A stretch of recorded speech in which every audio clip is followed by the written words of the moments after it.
Pernahkah Anda berhenti sejenak dan menatap cermin, lalu menyadari bahwa tubuh yang Anda huni adalah sebuah mahakarya teknologi yang tak tertandingi? Manusia seringkali mencari keajaiban di galaksi yang jauh, namun jarang menyadari bahwa keajaiban terbesar ada di bawah kulit mereka sendiri. Hari ini, kita akan menelusuri bagaimana kitab suci Al-Quran 14 abad yang lalu telah memetakan rahasia anatomi dan biologis manusia yang baru saja divalidasi oleh sains modern. Kita mulai dari sesuatu yang paling kecil, namun paling personal, ujung jari Anda.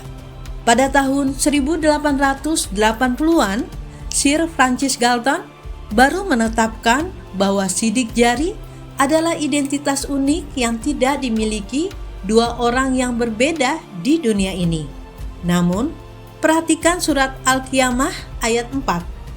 Saat orang-orang kafir meragukan bagaimana Allah membangkitkan tulang belulang yang telah hancur, Allah menjawab bahwa kami mampu menyusun kembali ujung jari jemarinya dengan sempurna. Mengapa spesifik menyebut ujung jari?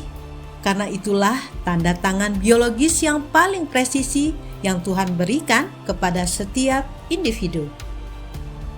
Beranjak ke bagian otak, sains modern mengenal prefrontal cortex, bagian otak tepat di balik dahi sebagai pusat fungsi eksekutif, perencanaan, dan perilaku moral.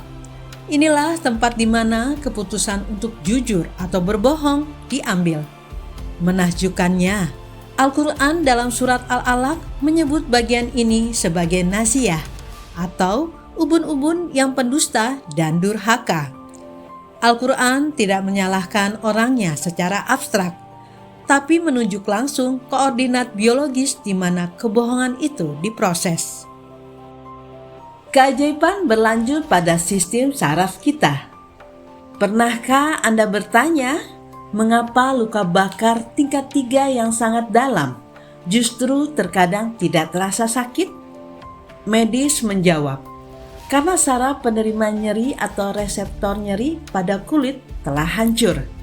Dalam surat An-Nisa ayat 56, Allah menyebutkan akan mengganti kulit penghuni neraka dengan kulit yang baru agar mereka merasakan azab.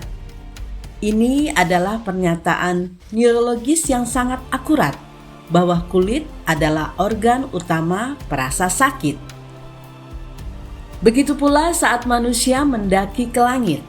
Surah Al-An'am ayat 125 menggambarkan dada yang terasa sempit dan sesak. Kini kita mengenalnya sebagai kondisi hipoksia, berkurangnya tekanan oksigen di ketinggian yang membuat paru-paru manusia terhimpit secara alami. Dan puncak dari desain ini adalah asal-usul kita. Al-Quran membagi fase janin dengan sangat detail dalam surah Al-Mu'minun.